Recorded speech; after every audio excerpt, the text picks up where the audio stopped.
recording the audio. Hello. In a fit of organisation, and the fact that I went, oh goodness, or words to that effect. It's 29 minutes past. Yes, it's welcome everyone. Andrew? Shall we quickly start the audio, and then I will do a proper intro as we properly intro it. Yes. This, by the way, is a fine example of what it's like normally. Okay, ready? 3, 2, 1, go. There we are. No, hasn't worked. Gee, you can't get staff these days. I know, it's appalling. That's 2 nights in a row. It is. Okay, ready? 3, 2, 1, go. Yep, now it's working. Yes, sorry about that. Fantastic. Yes, good evening again, everyone. Now for the this is how the magic happens, by the way. It really genuinely is. See how much editing I do. Yeah, well, this is easy. You know, just slice off the start of it. Right, have you had a sip of beer? Welcome to the Motoring Podcast, a 400th show special edition. Hello, I'm Alan. Hello, I'm Andrew. 400 shows. Well, 401. Well, yes. Strictly speaking, 401, because we did start on episode 0. And it's nice to see the kind of support that we're getting already. So thanks, Jeff. He's pointing out it's 400 episodes and at least 20 good ones in there. I think he's being a little bit generous. Yes, 401, because we started with episode 0, where we sort of tried to introduce ourselves and, I don't know, warm up. Yeah. It was. But I think that leads into, where did we start? Why did we start? Well, yeah, this is one of the questions that everybody asks. I think, why did we start? Nobody asked me that one. Why did we start? It's great questions of our time, isn't it? I listened to lots of tech podcasts at the time, and lots of tech news podcasts, and it upset me that there were none about motoring stuff. And with the exception of Gareth Jones on Speed, which is slightly different, all the other motoring style, car style podcasts tended to, 5.5 years ago anyway, tended to come from America and tended to be 5 hours of people sitting around a table drinking beer and swearing. And most of what they were talking about wasn't really relevant to me. And I not a huge amount of background with Ford Mustangs or Chevy Camaros or any of these kind of things. So it wasn't really what I was looking for. I wanted something more like the tech news podcasts, but I didn't. I had the URL, I had the name, but I didn't know what to do with it. Mm-hmm. And then there was this bloke on Twitter, and he said, "I'd like to do a podcast at some point." With less. So what led to that then, Andrew?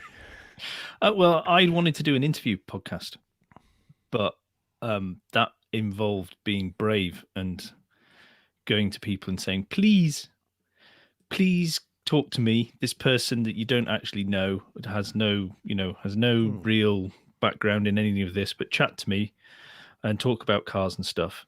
But I agreed with you completely. There wasn't a news-focused car podcast out there that was British, UK centric, or even European. So when we chatted on Twitter in DMs, and we found we could respectfully disagree with each other on certain things. Yes, you are still a bit.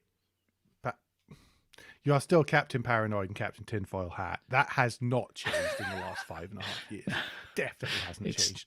Stetson Tinfoil.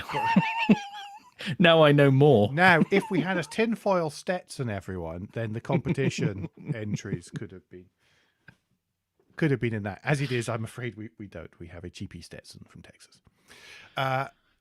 Yeah. So we sort of agreed that we'd do it. No, that's not true. We had a Skype to make sure that neither of us had, I don't know, 3 arms or yes. or half an ear or any particularly awful speech impediments was something that was at the back of my mind. Because that's the other thing. We at this point have not even seen each other, let alone met. Yeah, absolutely. Mm-hmm. Yeah.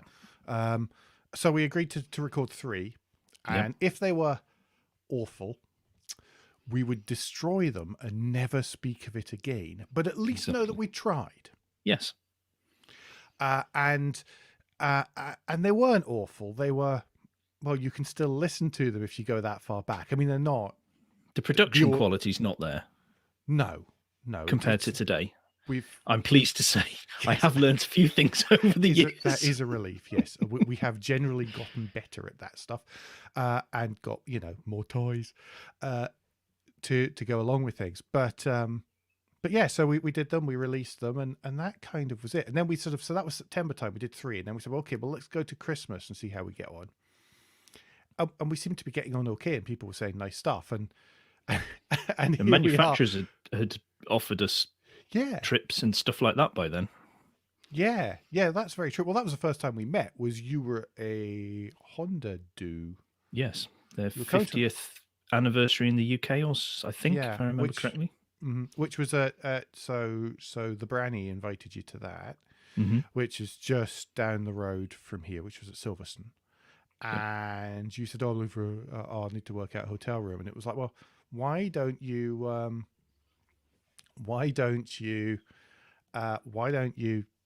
stay here?" And eventually, sort of turned up on the doorstep, and you didn't look like you were going to murder me in my own home. So all has been good from there on in, really. No, this is all one way from you worried about me. I'm sure it goes the other. I'm absolutely certain that you were being just as paranoid and nervous and on the opposite side as well. No, okay, fair. Yeah. That's good. Yeah. I'm nice and trustworthy. That's all right. So yeah, and then we've sort of recorded from there. That's people are always amazed when I tell that story and say that we hadn't actually, met until we'd recorded. Must have been double figures, just about. Yeah, I think it was. Yeah, I think people are less surprised now, but certainly in the early days. What? Pardon? There's a lot of that going on. Yeah, and then the first. I mean, just wow. The first. So that was in September. The next May was the first SMMT day. So the SMMT day is, those of you who are relatively new to this who don't know, there's a big Society of Motor Manufacturers and Traders who provide us, which is wonderful content at the start of every month. Then invite a whole load of motoring-y folk. Tends to not be the big names, or all the big names, off telly and stuff, to Millbrook. Does many manufacturers turn up? They bring cars, and it was really good. It gives you a chance to meet the PR teams. Often and for you the first went time. Mega prepared, over prepared, because we didn't know what was going on. We didn't really have a clue. We didn't really know anyone. I think by that point in the March, had met Phil Hoff and a bunch of folk, and Adam Tudor Lane of. I'm having a mental blank as to his site now. Carl Witter. Carl Witter, yeah. Sorry, Adam, that's terrible. Of Carl Witter was the first person I didn't know who came up to us, and said, "I'm really, really enjoyed the podcast. It's great. Well done, guys." And I was like, "What? Huh?" And that was the first time somebody just completely out of the blue knew who I was. And went good to the SMMT day, and I spent most of the day trying to explain to people what a podcast was. Yes, lots of. Maybe I now know with hindsight I was maybe going to the wrong people on the stands, had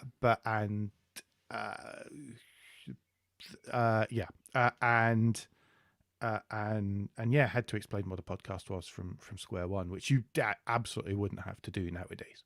No. As we've noticed over the last 18 months or so, and a bit before. But yeah, I spent a lot of time explaining what a podcast was, and I had little help sheets that I handed out with business cards on and stickers and all sorts of stuff. Yes. And then tried to do far too much. Yeah, that was the only problem for me. For you, from all that was because we didn't know what was going on. Because we discussed it beforehand, we'd given you too much to do. We were grossly overprepared, but that's what happens. And anyone who's starting out in any form of motoring journalist with a journalism or writing or speaking or YouTubing, then you'll find the same thing. It's the thing that you should try and get along to, and it's a great opportunity to meet the PRs. Yep. The first person I spoke to was Graham Lambert, who's now obviously at Polestar.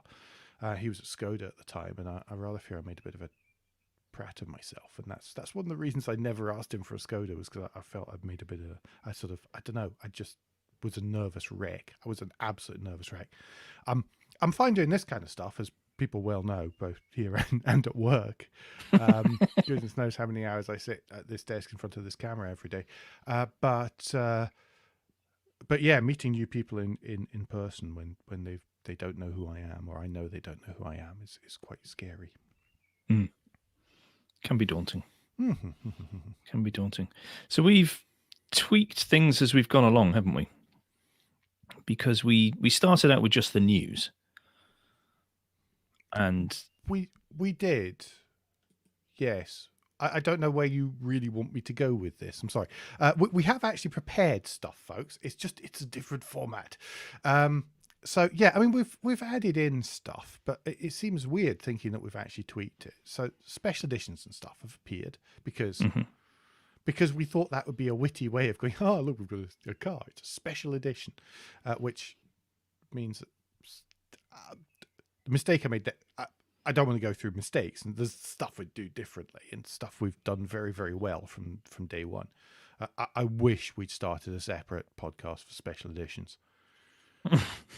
Just separated out, and I'm still trying to get our hosting to separate those out so that people can listen to special editions. If you are listening, and some of the older special editions are absolutely cracking, but I feel that they get lost amongst the 370 something or whatever weekly news shows. But they're great. Some of the best are somebody described them as the chaos editions or something the other night. Our round tables. The round tables. We really want to get back to doing those again. We've just got to make sure we've got the right topic. And one thing that we'll talk about, I think, later on is that gathering other people together is hard. Yeah. It takes a lot of time. It's why we don't do so many of those. It's just trying to get everyone's calendars in sync. Time, particularly recently, has been. Well, time. By the way, for everyone, we might as well just quickly talk about that now. Time is our biggest enemy. We both have day jobs, and I see that Ian's asking what our day jobs are. So I will answer mine. I am an enterprise architecture tool consultant. There you go. If you don't know what that is, go look it up. It's really slightly nerdy, but it's not quite IT. Andrew, what's yours? Because Ian knows consultant. Consultant. There we go. That'll do. So there you go. That's so those take up a lot of our time. You'll notice for the last 40 months or so, we haven't been recording from hotel rooms. That has had a wonderful effect on the quality of our audio, I think. Or my audio, anyway. So yeah. So that's what takes. It's made the live recordings easier. That's for sure. It has definitely made the live recordings easier. Just so much easier. Nobody has an idea. So yes, that's cool. What else we've done? Been out and about recording stuff. Car reviews. Do you remember the very first one? Yep. Ignore the first one because that was awful. Oh yeah. And it was what was awful was not the car in any shape or form, but was the format I was trying to execute was not right for us. It was one of those ones where we did it, we put it out and thought there has to be a better way to do this. Yes. Well, there has to be a motoring podcast way to do that. It's a lot we remembered what the motoring podcast, because the whole point of the motoring podcast is what we want from this is for it to sound like two friends having a chat in a pub discussing stuff. Mm-hmm. And I forgot that with the review because the review was not that. We just didn't know. Then when we've gone through that process, we've gone it's not worked. It's not been right. We sat down and that's why we've now got the one describes to the other what it's like, and the other one comes up with really awkward questions that aren't answerable off the spec sheet. Yeah, and we actually try to make a point of not talking about the cars beforehand. So genuinely, when we're discussing stuff and we're recording special editions like that, when we're recording reviews, then we will only have done the mildest of chats about stuff beforehand. So it is fresh to both of us. Yep, absolutely. I think another tweak he did was actually going on location and doing some recordings. Yes, because there's like the Nürburgring 24-hour is a prime example of that. Well, no, the prime example of that is Charging Around Britain, where we literally recorded at every end of the country, and whilst travelling in between on occasions. Yes. So yeah, I mean, but some of the going out and doing it, and also on the occasions when we've been able to get to launches. Yeah. Then trying to have a chat with someone from the launching company is, I think, was quite a cool thing as well.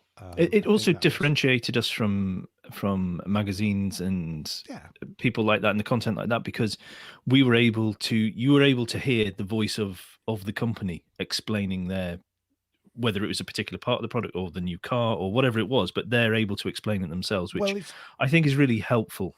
Well, it's one of those things. I get quite uncomfortable if we're doing those, and yet I find on launches, and I find I'm parroting the press release.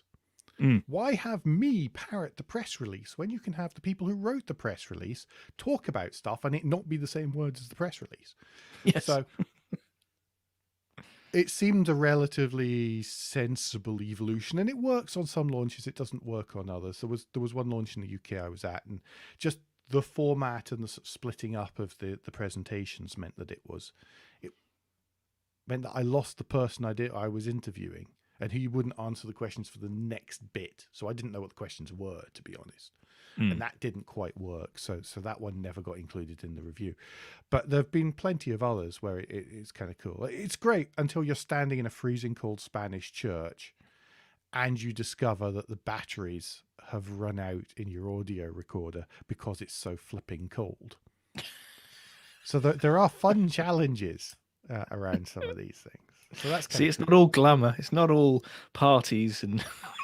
There's, by the way, if we are talking about learnings, I don't know where that's going to come in. Is that car launches are hard? Yes, car launches are hard work. There's the ultimate in sort of showing off for us or for the PRs.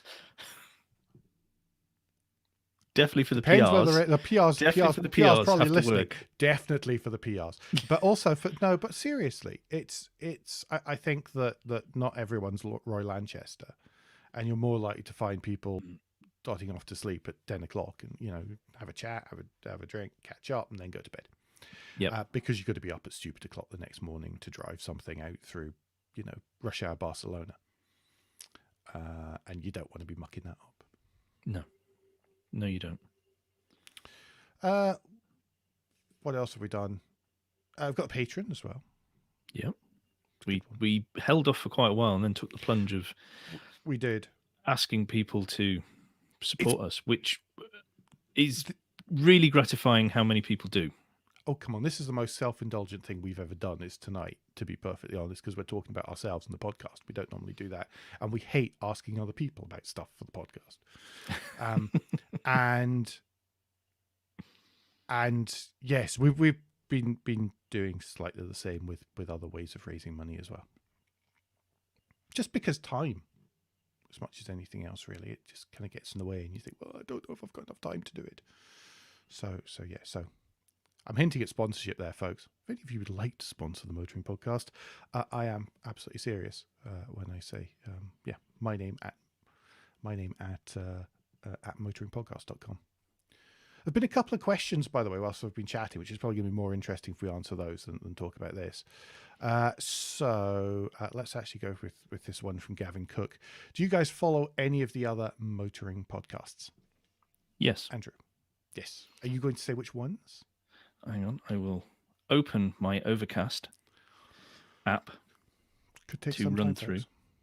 This is. I tend to listen thrilling. to Sniff and Smith, Yes. even at the minute, because it is so polar opposite to what we do Yes. that it's great. Gareth Jones on Speed. Yes. I haven't listened for quite a while actually, but a lot of that's because I haven't been just haven't been in the car, to be honest. And what else? That's about collecting cars. Chris Harris I enjoy as well. Yeah, collecting cars, absolutely. I dip in and out of EV News Daily because I've met him, the chap who does that. That's really interesting, and talks about all forms of electric vehicle news on daily basis as well. Because I mean, he finds stuff from a daily basis, which is great. It's quite impressive. Yeah, it is. And it's not one of those. Some of the more electric orientated podcasts are quite fundamentalist in their views and how they talk about EVs. And this isn't that. This is, he's got views and he's got opinions, but it's not in a, if you don't drive an EV, then you're working for the devil or something. The Intercooler is one I listen to. It is good. I don't listen to all of them. I sort of flip in and out. But we had Dan on the other week, obviously talking about the Intercooler as a special edition. So do go have a listen to that. Another one is Auto Movie Podcast. Yes, I was going to say that too. Again, I tend to dip in and out, partly because I end up shouting at Chris, and I like Chris, and Chris is a really nice guy, and we've met. But I get angry when he overanalyzes dumb movies, which I enjoy. We don't overanalyze things, so that's all right. Yes, well, hypocrisy is a wonderful thing as well, obviously.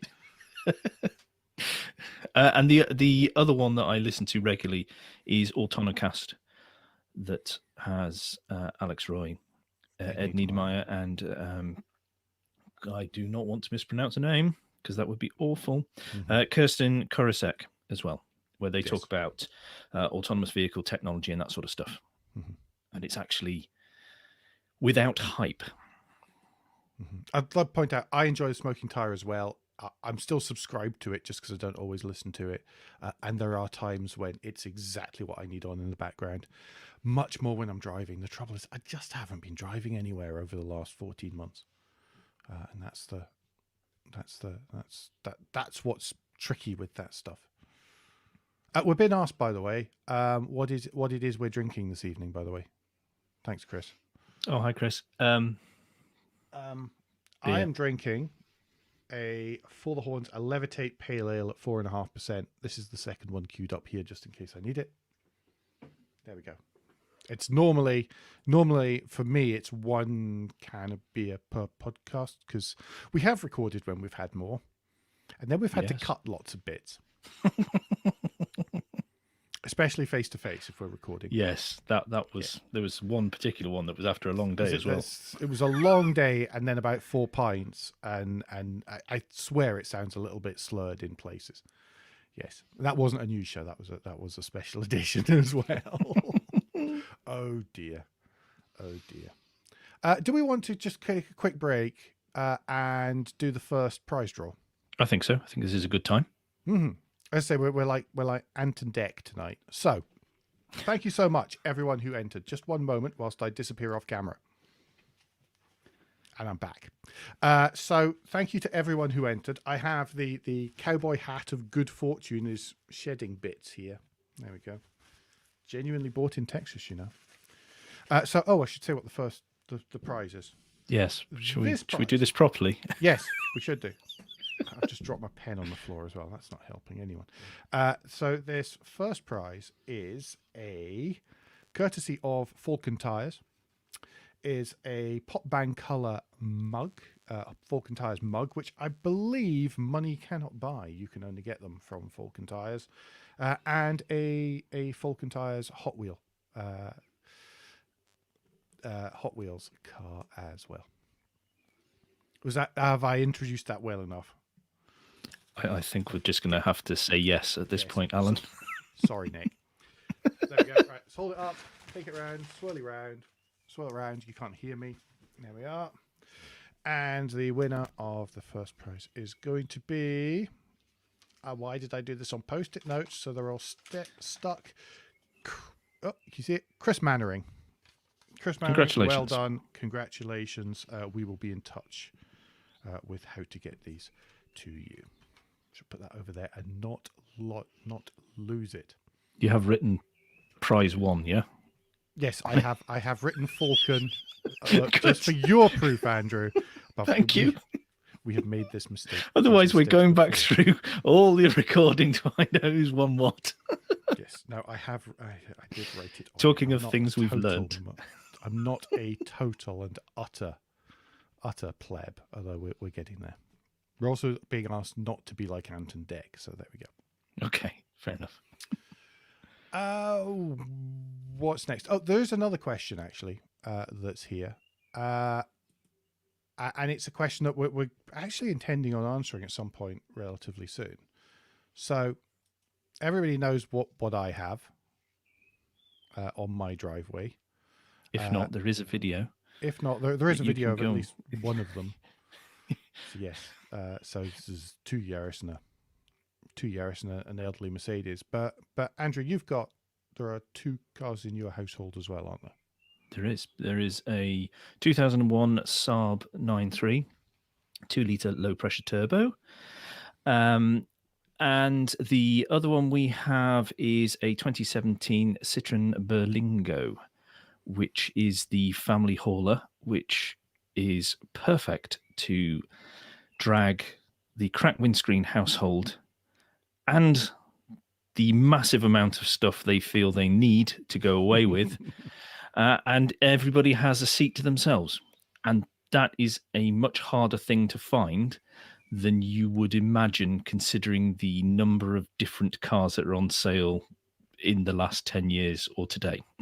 We are going to do a special edition on it at some point. It's just Yes. a case of finding the at some point. So we have been meaning to tell everyone.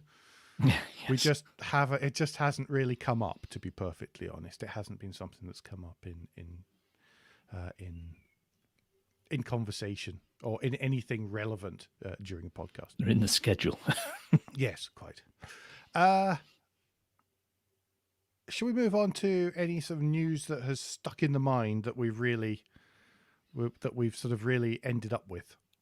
Yes. I think we better start with the daddy of them all, because it started with us.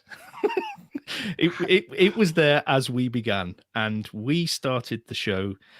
I think we've still got it on Trello that we've got a whole row where we had emergency backup items in case we ran out of news. Yes, we've used one of them, I think, and even then it wasn't as an emergency backup, it was as a special edition. There are about 10 things that we were going to talk about if there was no news and if we didn't have anything to talk about. But it's not an issue. No. Dieselgate. Yeah. Yes. I mean, I've looked back on our coverage of Dieselgate, and amazingly, at one point I drew a timeline of what had happened. But that is way out of date, and I don't think I could have a screen wide enough to get it back up to date all the time. And we actually joked on the 15th of October 2015, we hoped the news would die down about Dieselgate.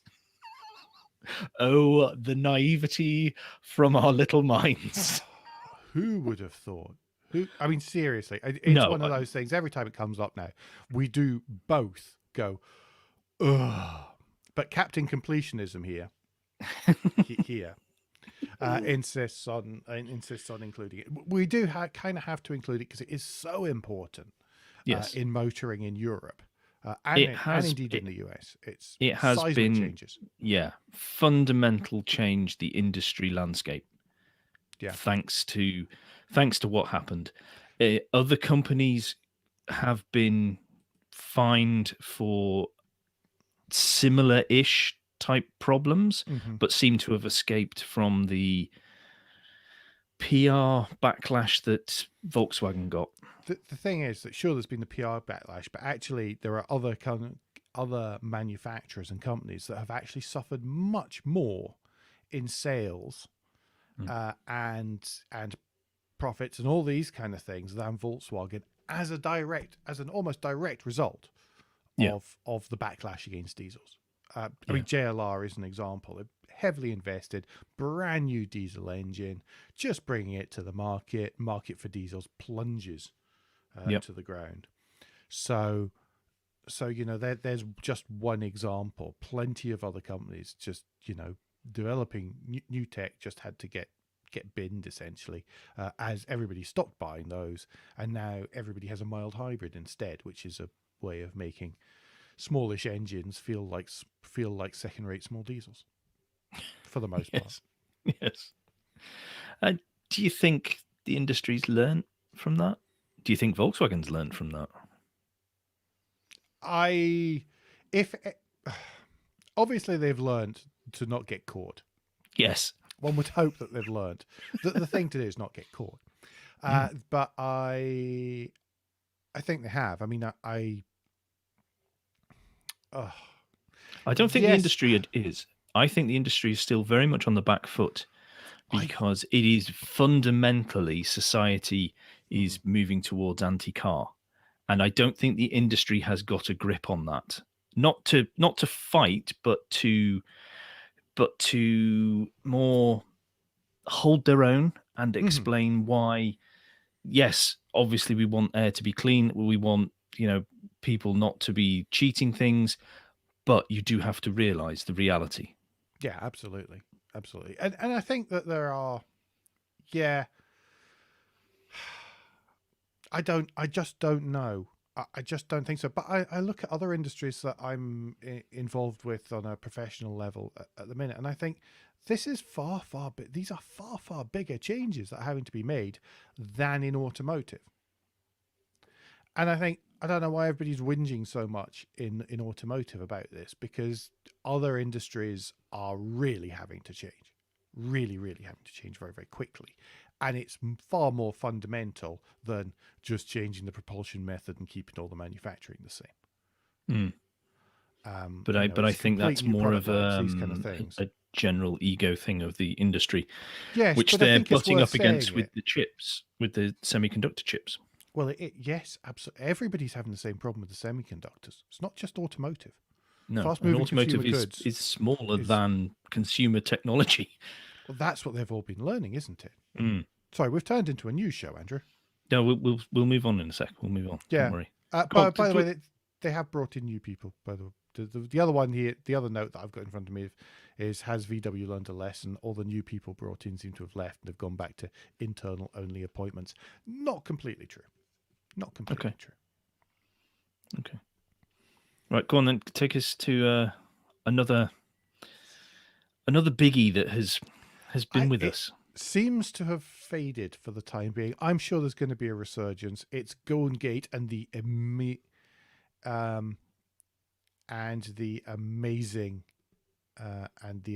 sort of, I don't want to say downfall, but it escapes escape story that comes along with it.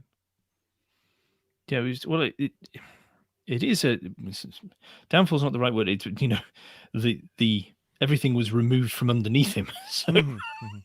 It's pure internal politics. This one, pure internal politics and backstabbing. Yeah, it was. It's awful, and I don't think Nissan are going to recover for a very long time because they made these moves. I think Renault will. Nissan and Mitsubishi no. Really dumb stuff happening there. Really silly. It's when politics goes wrong. Yeah, but I look forward to the movie. Can we flip back to Dieselgate? Because somebody's asked a really interesting question here, actually. Mm-hmm. So Stuart here has asked a really interesting question about who do you think smiled most at Dieselgate being exposed? Green campaigners, rival car firms, or Elon? Green campaigners. I think they smirked first. Rivals smirked next. I don't think the rivals did because it's hit them all. I think they did very briefly, and then it was like, oh, hang on. So I think that they I would imagine. I agree campaign with what you said earlier. There are several companies that will not be sending Christmas cards to Volkswagen for many years. Yeah, agreed. Elon Musk, I don't know. He's probably too distracted marrying aliens or something. Who knows? I don't believe he. No. That that was a question we got asked, by the way. Bringing in another listener question was what was it? As a cracker. What do we really think of Tesla? Thank you, Mark Longland. Do you want to give a? Do you want to give a? What since Shall I go has first? come up, I'll let you go first. I'll take a long drink. I think Tesla could have been, still have the opportunity to be great. I think they had a march on everybody. They showed that electric vehicles could be cool, they could be sexy, they could be quick. They were not, and this is many decades of cliches ago, but milk floats and stuff like that, they showed that they are interesting. They have, however, not fulfilled that promise because they've used the wrong components. They've got shoddy build chip. They have allowed a narrative to build up about some of their technology that is just not true, and people are unfortunately being involved in incidents as a result of believing that, because the company has not done enough to stop said rumors and narrative. Well, that was wonderful, and the lawyers will thank you. The lawyers we don't have will thank you greatly. I know. I am thinking very much of the legal pot that we don't have. Yes, quite. If we suddenly going, please sign up as more patrons, then that's why. Yeah, I think you pretty much nailed it. I think that there's a lot of cool stuff that Tesla has done that is learned from, that's embedded into its vehicles. I think that that's overshadowed by the tinsel and the marketing, and also the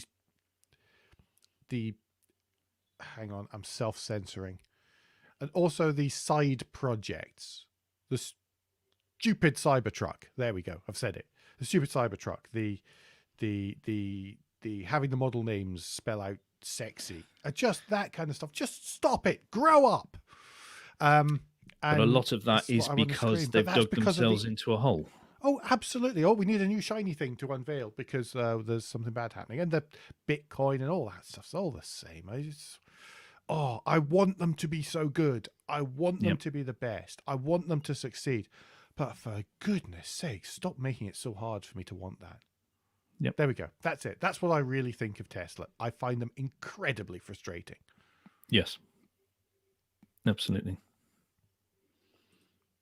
I think probably the other main bit of news, particularly UK-based, that we've had is clean air zones. That actually has been a kind of stealth news story over the last couple of years, hasn't it? Really, over the last 2 years, would you maybe say? 3, because they started talking about them. 3, yeah. There's obviously the big one, which is London, which already has the ULEZ zone, which is going to expand later this year. As we discussed in last night's show. You can still get on your Podchasers. Episode 399. Podchaser. I've never used that term before. That's a good one. But it's now moving out to other cities because all of Europe and the UK is under these rules themselves over CO2 and nitrogen oxide levels, have to bring down air pollution to accepted or agreed levels, and so we've got them coming into Birmingham, they're coming into Oxford, they're going to come into Bristol. But the thing for me about all these is they're not the same. That there is no uniformity to it. My car, my Saab from 2001, so that's an engine that was developed in the 1990s, is fine to drive into the ULEZ zone without getting a charge in London and Bristol, but I can't drive into Birmingham without having to pay 15 quid.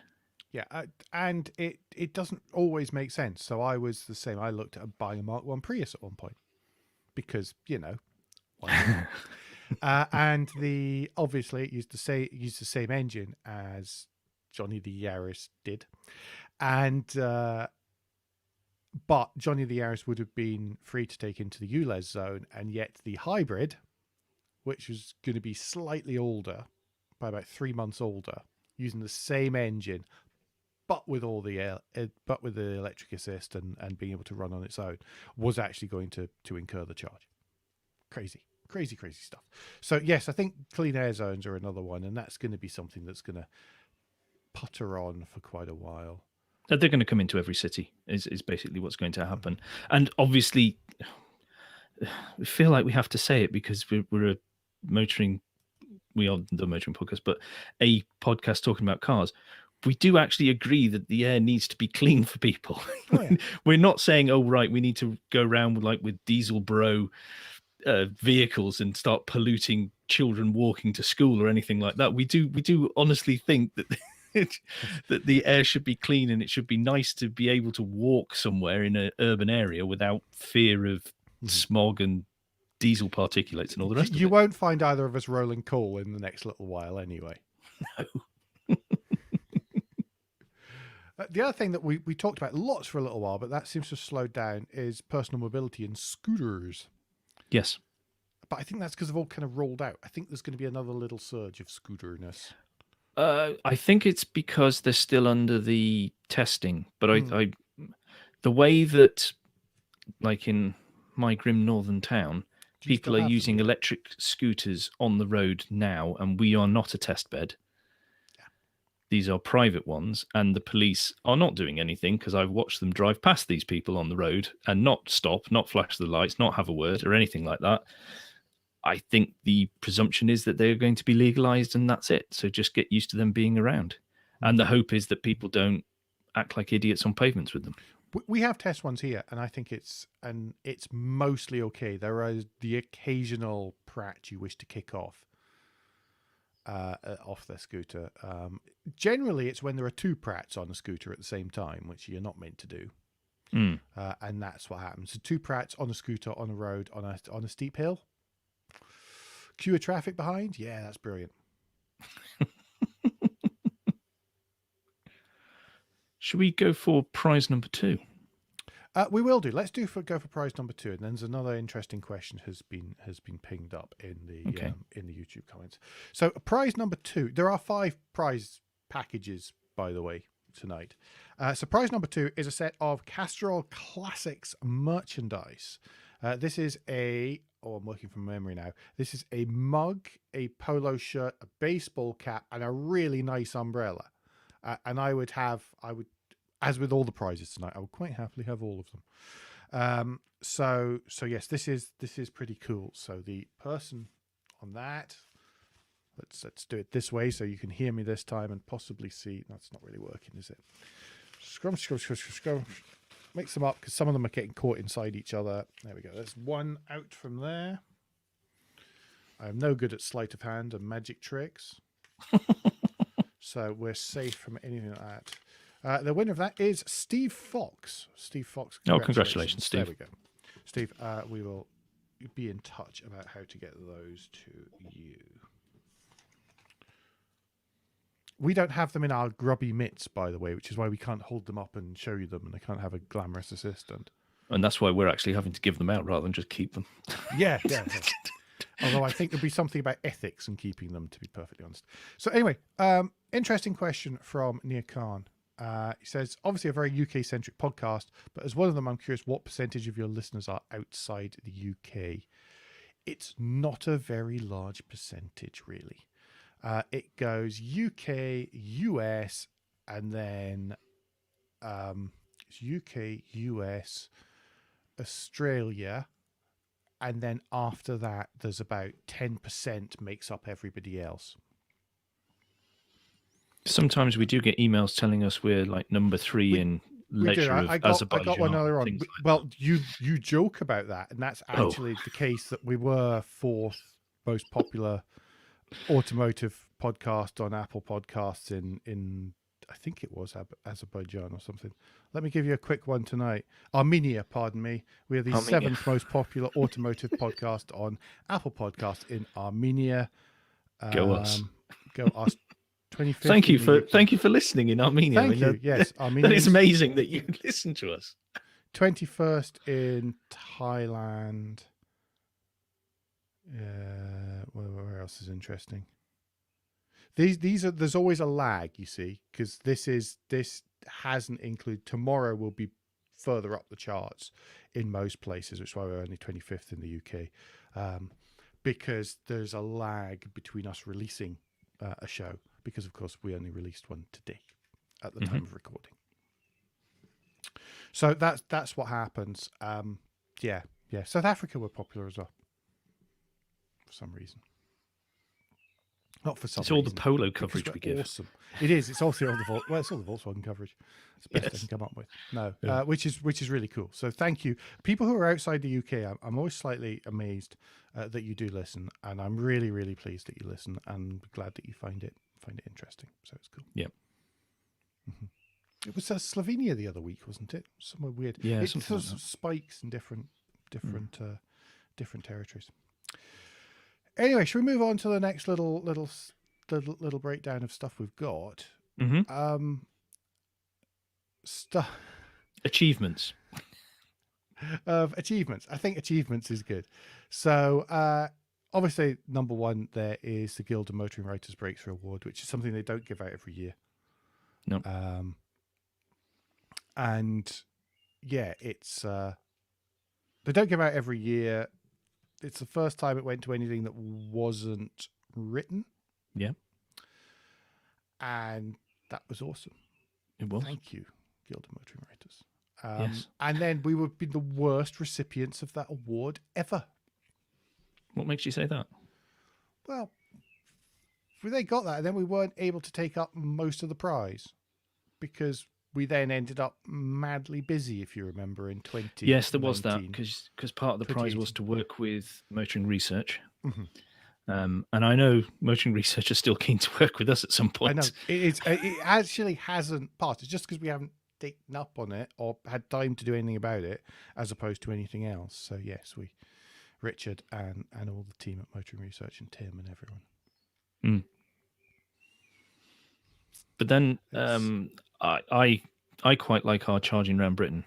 I still am so proud of that. That was a killer of a week. Yes. And the fact that we could get a week to do that, first of all, was quite astounding. And we could get the same week. That was a really impressive bit. We could get the same. So thank you to the Crack Windscreen family there, by the way. Yes, thank you.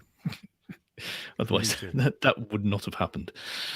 But we were lunatics, really. Never having charged an electric car before, and decide, well, how we'll get over that little hump is we'll go as much around the outside of Great Britain as we can. I know. And then, yeah, I know. It just seems it seems ludicrous now that I think about it. What we did, because now you read all these things. Well, I drove to South Wales and I couldn't find a charger, and it's like, find me a river, dickhead. It's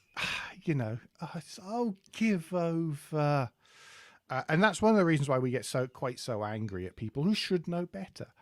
It's the people who should know better that get the most scorn from us on that. That if you get into this, what is new technology to you, and you don't do any research or any investigation of what slight changes you might need to make to your way of life, then you've got no sympathy. You have no right to come on and bleat that the technology's not there. Yeah. No, but it was, because it got delivered here, and I had to go off even when it was still mostly charged to go to the rapid charger in the middle of town here to try and learn how to charge a car, because sure, we'd been to launches and events where there are EVs and plug-in hybrids, and it was really nice. You always got back to the stand or to the location that it was all being held from, and there was a little man there who'd take the car away from you and charge it. Yes. And so you never actually learnt how to do any of that.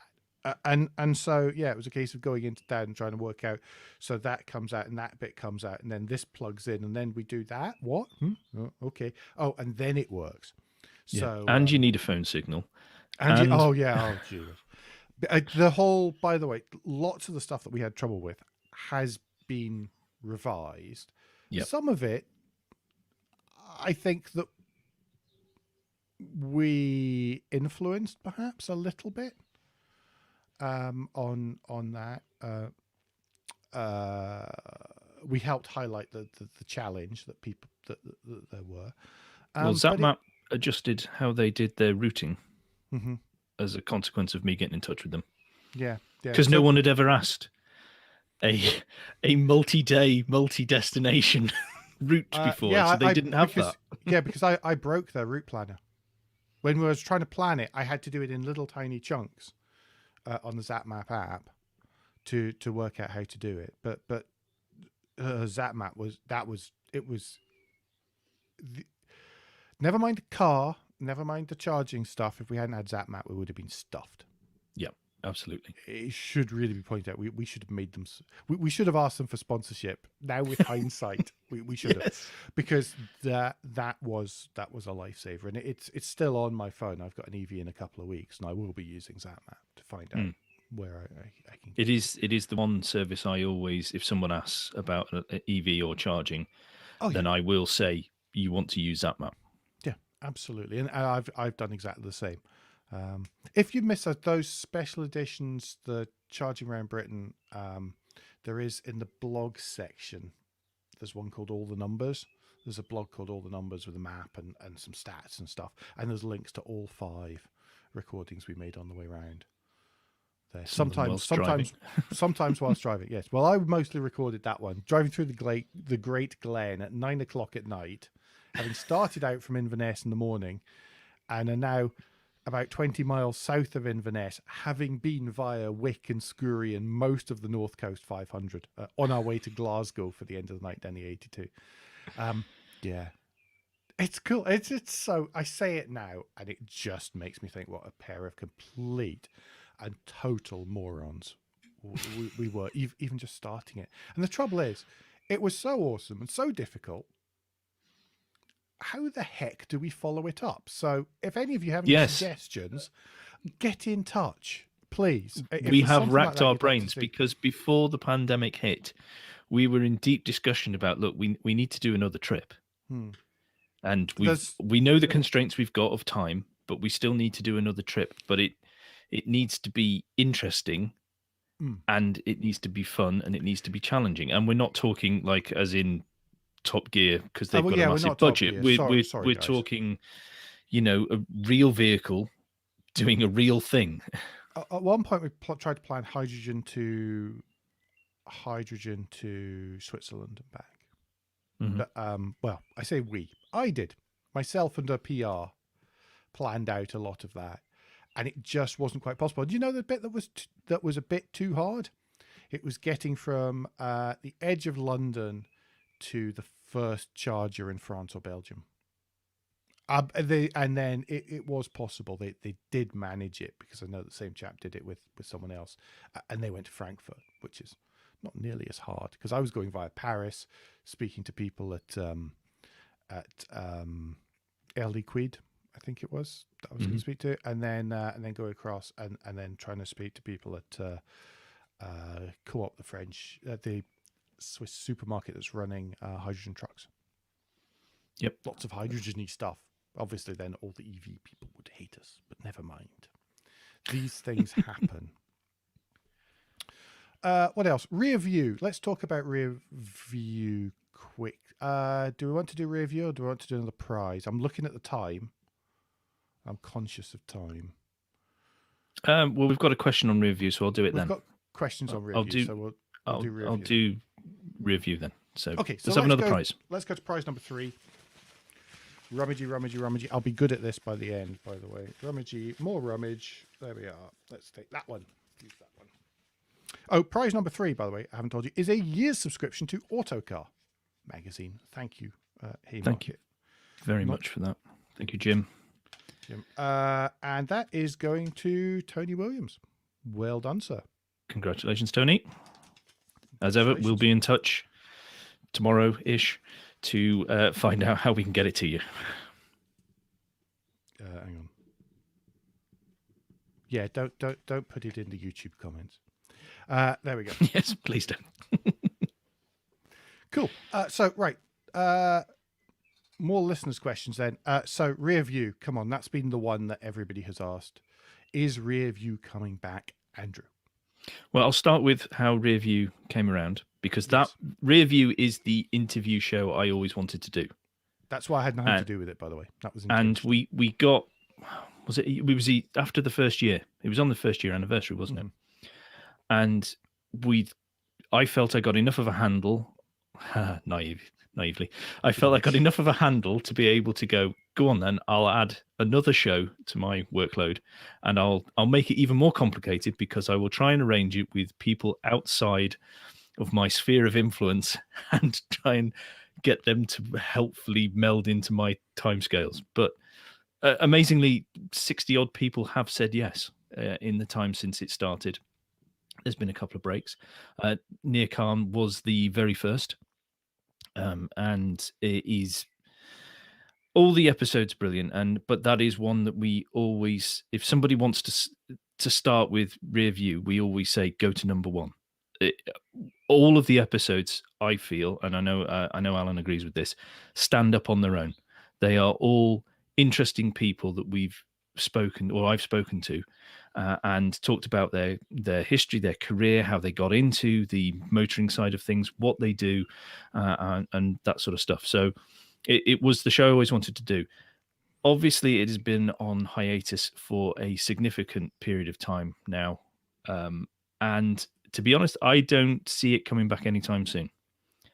During the last 14 months, everyone will have noticed there's been an awful lot of interview podcasts crop up, because people were sat at home a bit bored and wanted something to do. So they all started speaking to their mates. Yeah. And ironically, the people who actually had a podcast or two didn't have time to speak to people.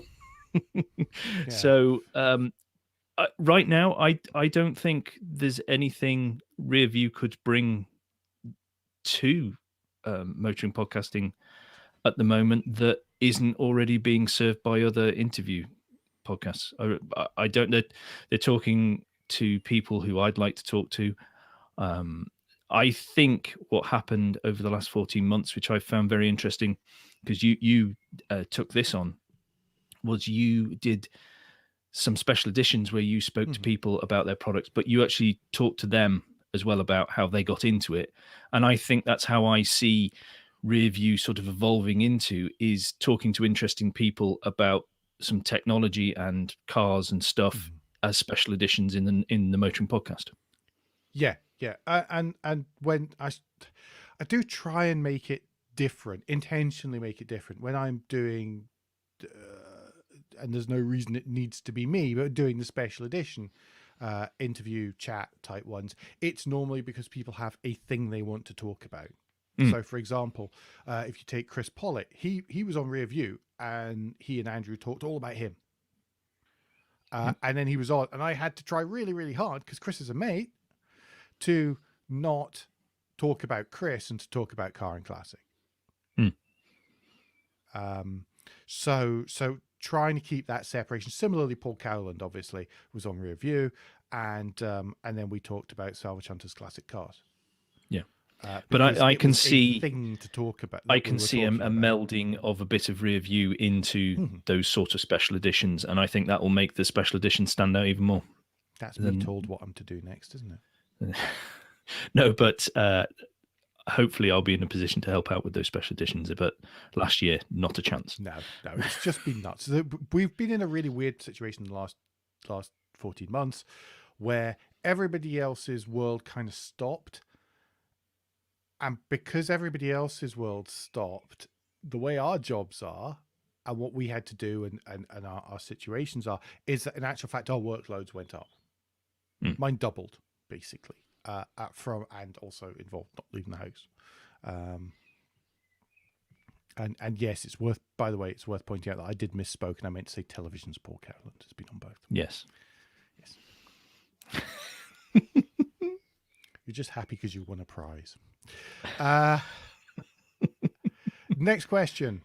Have we ever bought a car and within minutes of having exchanged the money, regretted it? Do you want me to go first? Yeah. No. Okay. What about you? Yes. Rover 827 Vitesse. On your Rover 827. How did I know? I swear we hadn't discussed that before. I just know you're Rover. Yeah. That's been I've had problems with other cars, but they have manifested those problems later in my ownership. But almost immediately the Rover 827, which is why I will happily mock any 827s, Vitesses, Rover 800s that I see. The one I had was absolute garbage, and that had the Honda engine. And that was one of the worst bits, unfortunately, which shocked me to the core. I will hold you whilst the Pollet punches you. Although he probably actually No, agree with you, to be perfectly honest. No, we know where we both stand on that. I wish him all the very best and hope it doesn't cause him the heartache that mine caused me. It's a really cool car. I've seen it in the flesh. Obviously, it's pretty cool. One last listener question for the moment, and it comes from Drew Faulkner. Hi, Drew. Do you have any recommendations for cleaning race car windscreens? Yes, I do. Actually, if you use elderflower cordial, that is brilliant. Absolutely bob on, especially if you can get someone to scream no just after you've done it and then throw water on it and try and clean that off afterwards. That's how you make a Citroen C1 windscreen incredibly clean. Cool. Do we all know? See, people don't think I learnt things when I was in Anglesey at all, but you're wrong. No, you did that, and you learned how to fall down. And I learned how to recognize when Andrew isn't having a heart attack, but has completely knackered his shoulder instead. Yes. Absolutely wet myself. So anyway, talking about car cleaning, should we move to prize number 4? Yes. So prize number 4 is, and I need to bring up the document that explains it all here. Prize number 4 is an Autoglim. Now, I called this a car cleaning kit earlier on, and obviously it's a detailing kit because nobody cleans their cars anymore. They all detail them. And this is the Autoglim Custom Wheel Cleaning Kit, the ultra high definition shampoo, the rapid ceramic spray, and the interior cleaner and sanitizer. A pack of all of those for detailing your beloved, your soon to be very clean car. Your soon to be very clean car. And it is awesome stuff. I've used some of that. I say that as if I clean my cars. I hate cleaning cars. But yes, awesome stuff. Anyway, courtesy of Autoglim, let me find the next lucky winner. I need something more dramatic looking next time, but I feel it's better than a spreadsheet. The winner this time is impossible to open once again. God. This is what happens when you do it on the back of Post-its. Oh, God. It's James Butler. I can read it through the thing. Okay, it's James Butler. Well done, James. Congratulations, James. Congratulations. Thank you for making Alan struggle. You were one of the first. So they got done really properly at the beginning. There we go, James Butler. Well done.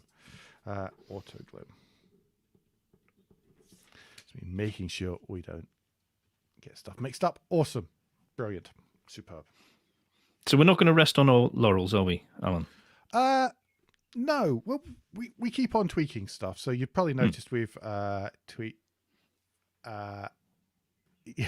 sorry. Says this is why the big shows have an accountant doing this. Thanks, Jeff.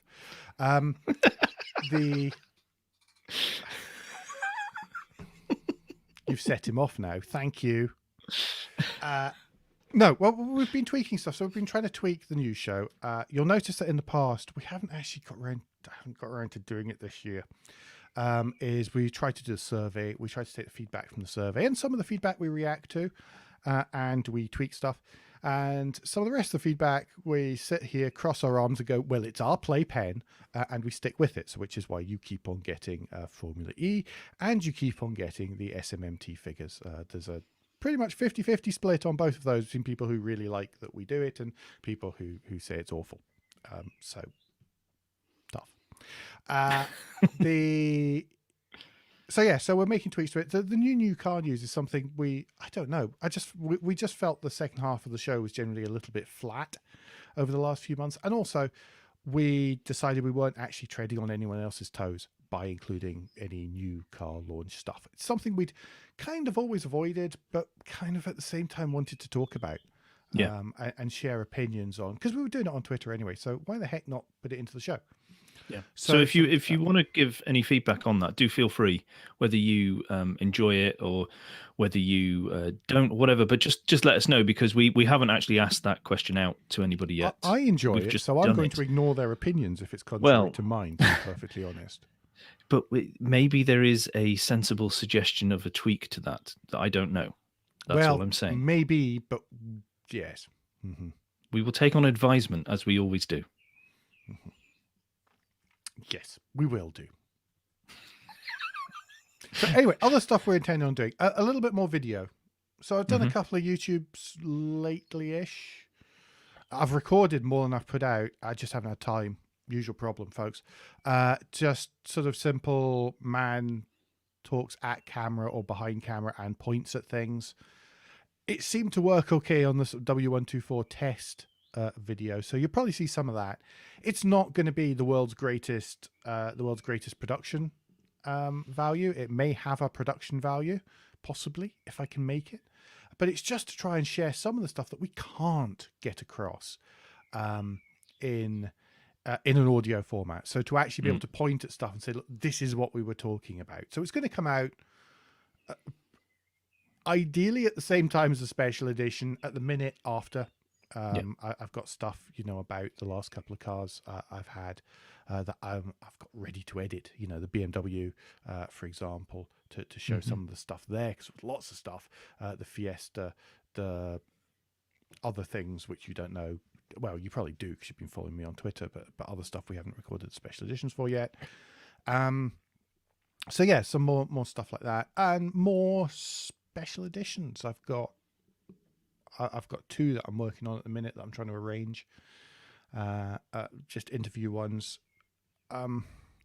Yeah, it's a bit as and when. My workload is dropping a little bit at the minute, so obviously I'm jamming as much as I can into the time that I see ahead before it sort of all picks up again. So yeah.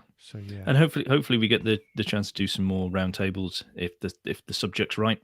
Yeah. And we can get the right people out involved, and they've got the time to do it, and it works, and that sort of stuff. So yeah, there's stuff in the pipeline, but we don't want to make promises and not keep them. Yeah, absolutely. That's it. So that's about it for plans for the future at the minute. We'd love to do another road trip. We'd love to, but it's a bit tricky to plan right at the minute. But there's some other things that, occasional natters with PR guys and chats about stuff they're doing and trying to get some of that. It's just a case of everything aligning. And because we have day jobs, alignment is a little bit more tricky, because sadly we have to be able to pay to pay our mortgages. Yes. Basically what it comes down to, that the hierarchy is always has to be family work podcast. Sadly. I would quite happily dump at least one of the ones above it in mine some days and just focus on the podcast. You can all just clear off, please. Yeah. But anyway, we are finally getting there, folks. So I think really before we draw for the big prize in the prize draw, I think it's really, really important that we say some thank yous, and this is going to sound like an Oscars speech. This whole thing has been terribly self-indulgent and made me incredibly uncomfortable. But hey, 1 in 400, I think you're getting a 0.25% of self-indulgent podcasts. So some people, you get that every week. Yes. How are we going to? Where we start? Let's start with anybody who has helped us and co-presented. Yes. And sat there with the Trello open in front of them and the stories allocated, and had to listen to me say those words. Well, one of us say the words, "Welcome to the Motoring Podcast." Yeah. And because that's the little bit when you're not used to it, the fear gets you. Even tonight, it always gets me a little bit. So thanks to Rich Gooding, thanks to Alex Grant, Dan Puddicombe, Adam Tudor Lane, And anyone else that we've forgotten. I think Ollie did it. Or Ollie sat in for one. This is where I should have read the notes before we sat down and started recording. I think Ollie filled in. Autobahn did one once as well. Okay, thanks, Ollie. That was a long time ago, so it's understandable that that skipped your mind.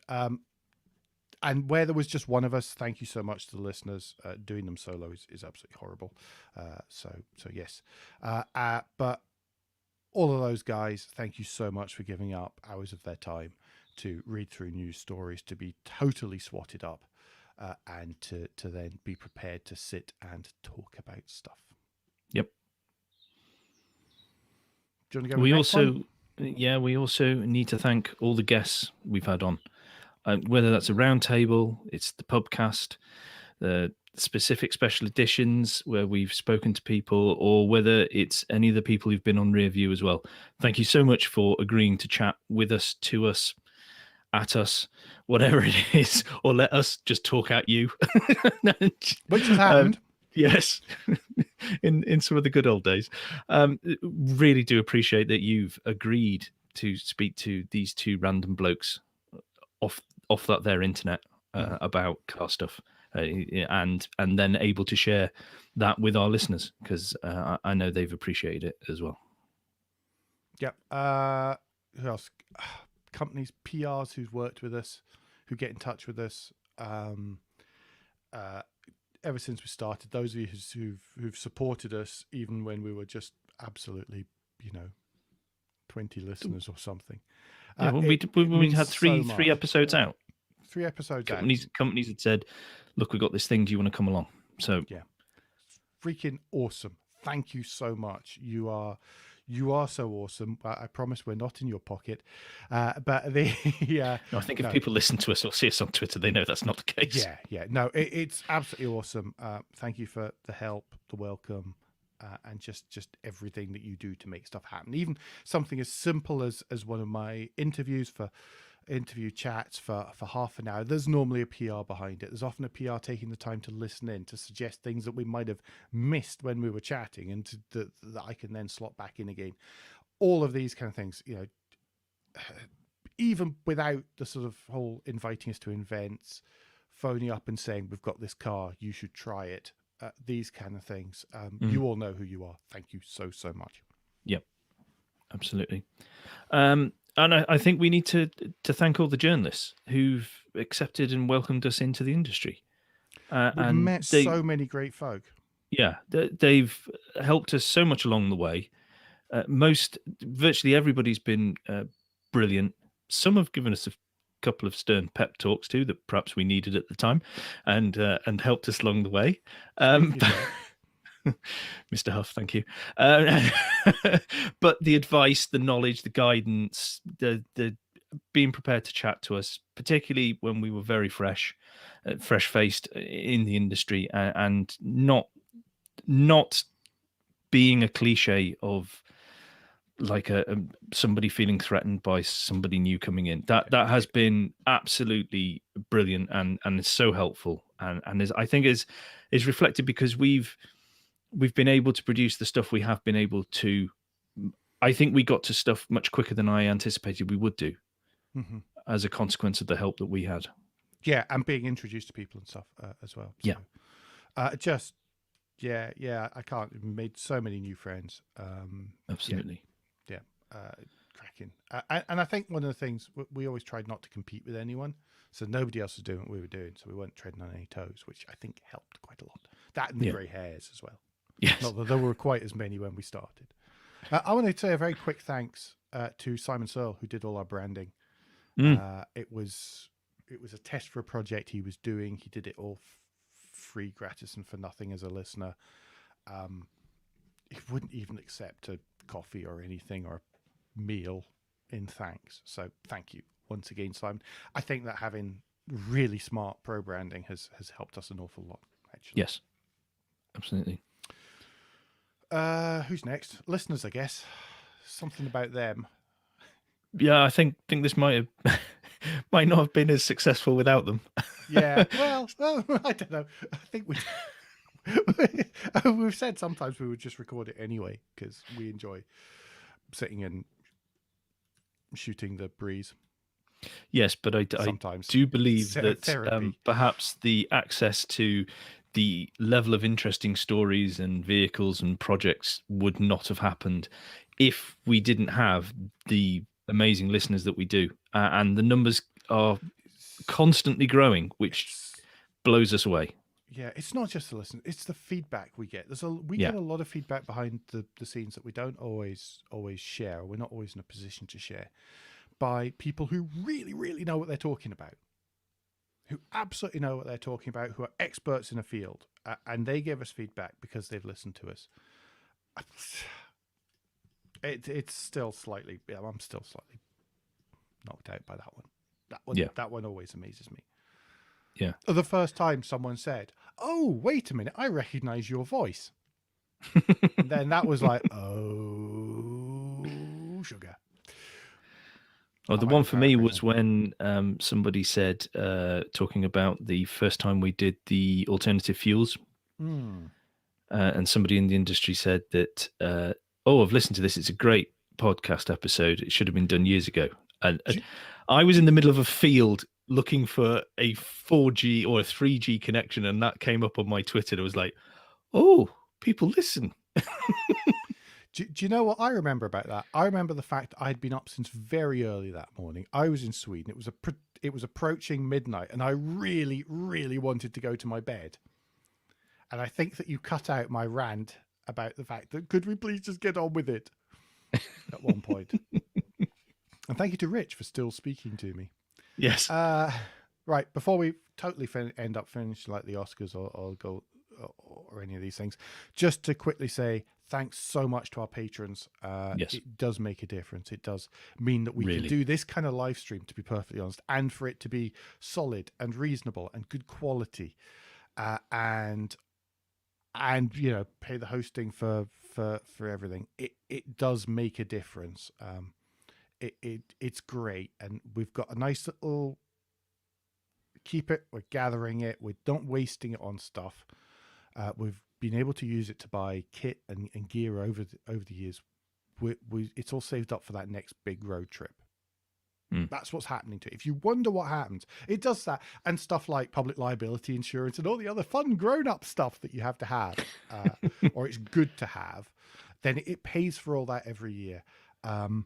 All the keeping the lights on stuff, and what's left over, then we're saving it up, and that's going to be our fund for the next road trip. So it doesn't line our pockets at all, sadly. No, it just sits there. No, Alan does not have a golden throne yet. No. I'm not showing you my bathroom. Okay, I think one of the last things we need to do, but it's definitely not least, is thank our families. I particularly need to thank the Crack Windscreen Horde for putting up with me being grumpy, giving me the space and time to do the recording, to do the editing, to sit there and make them wait while a car gets delivered if we're in the middle of a trip. Things that have happened that I kid you not. and for all the support in the background, particularly when things have got rough and I have had posteriors kicked from within the household to get on with it and things like that, which has been completely the right thing. It has been, without you there, and not trying to be too soppy, everybody who's listening in, but without them there, then I wouldn't still be here doing this, making Alan all bored or annoyed, depending on what day it is. Neither of us could do this alone. No. So it really does. It really does. Yes. Thank you, Andrew's family as well. It's been a long time since I've managed to make it up and bring the bribery of half a case of good white wine, which I believe is the standard fee for Andrew's. The current going rate. Current going rate, yes. So thank you, Mrs. Windscreen. You rock, and so do the little ones as well. It matters so much. There are only two people who could really stop the motoring. Well, there's only one person who could really stop the motoring podcast, and that's you. The other person could give me damn good talking to, and that's my boss and best mate. And I want to thank my family and all my colleagues as well for being so incredibly understanding when I go, you see those meetings on that day? Well, actually, I've been invited to go to this instead. Can I go to that? Do you mind? We'll just rearrange all of that. And don't mind me if I have to go out and collect a car from outside, So thank you, everyone. And sort of the whole, if we've been away somewhere and say, look, can we eat early? Because I've got to go record a podcast and actually swat up on some stuff.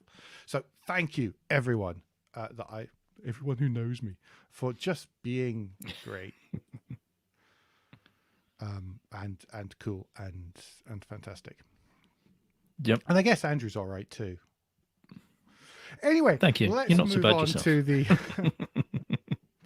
let's move on to the final prize. This is, by the way, the most. This is genius. I'm really jealous. So this is a Panasonic VREC DZ600 Full HD dash cam, courtesy of Pioneer. Thank you, Pioneer. It just does everything. Just everything, including stuff like it's got a parking mode where if somebody knocks into your car, it'll start recording, and it'll keep recordings from a little bit before, so that you can possibly have a chance to see who done it.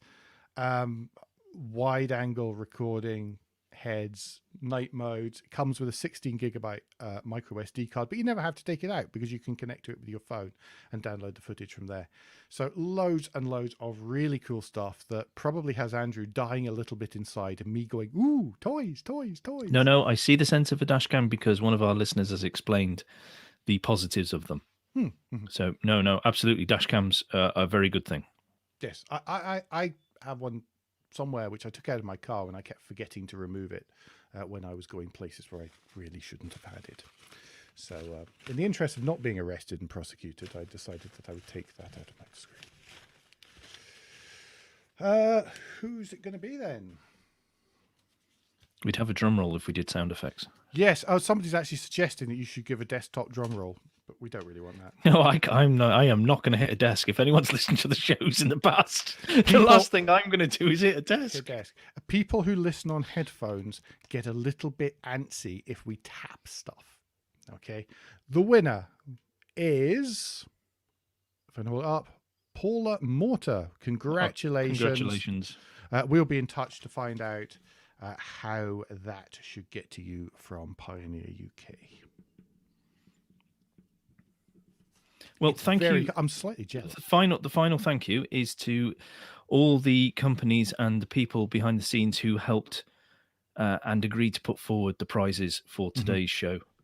You have been superb in supporting us, and the people we spoke to, we know have supported the podcast in the past and continue to do so. And you are just brilliant, and we're so grateful that you have agreed to do that. I just want to quickly say commiserations to all the other people whose names are in the hat. I'm really sorry. If we'd had more prizes, you could have won. God, that's horrible. That's the cruelest thing I've said in a while. No, thank you very much to everyone who has provided prizes. Thanks to everyone who entered as well. Yes. I'm always absolutely terrified that we're going to have a competition and nobody's going to enter. It's a bit like the very first competition we did for some Formula E stuff, and we had 2 prizes and 3 entrants.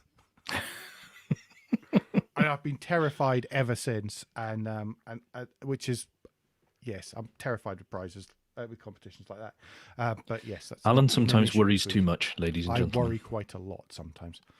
But yes, thank you everyone. Thank you for helping us get to 400. Thank you to everyone for suffering this evening. This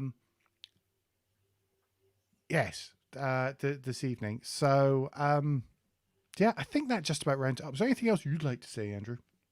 No, I think we've been self-indulgent enough. We've been terribly self-indulgent. We apologise. We'll wait at least another 100 before we do something like this again. Probably longer, actually, because hopefully for 5 we'd have something really awesome. And we'll be allowed to go places. Yes. Anyway, folks, we'll round it up in the time-honoured manner. Don't forget between now and the next time you can give us any feedback and share your thoughts of the show at Motoring Podcast on Twitter and Instagram, on Facebook, and on the contact page of motoringpodcast.com, the hub of all our activities. Please don't forget to leave a review and rating on Apple Podcasts, Google Podcasts, or however your podcast app lets you do such a thing. Andrew, what's the best way to get in touch with you? Best way to get in touch with me is via Twitter. If you search for Crack Windscreen, you shall find me there. And Alan, if people would like to get in touch with you and tell you not to worry quite so much, what is the best way for them to get in touch with you personally? The best way to get in touch with me personally is via Twitter, where, because people miss out the L's and the E's at the end of my surname, I'm at AJP Bradley. That's BRADLEY. That's only because you are now legally obliged by your contract to spell out your surname. And now people laugh at me when I don't. So there we go. And which is brilliant. If I don't. Which reminds me of the Alan drinking game, which is something I didn't mention in the show, which is something I'm very proud of in the last 5.5 years. Just such a prat. Yes, loads of stuff that was in our list that we didn't talk about tonight because we waffled far too much. But the best way to get in touch with me is via Twitter, where I'm at AJP Bradley. That's BRADLEY. We will be back next week. But until then, I've been Alan Bradley. I've been Andrew Clues. And safe motoring. Quickly stop recording. Stop recording. Awesome. Thank you, everyone who has been on the live stream for 1 hour and 26 minutes. Thank you. Yes, that is really appreciated. Masochist. Very kind of you to spend your evening with us. It is. Or afternoon in Jeff's case and Chris's case. Mornings, actually, probably for them. No, it's brilliant. So thank you. Yeah, thank you very much for joining us. Really hope you enjoyed it.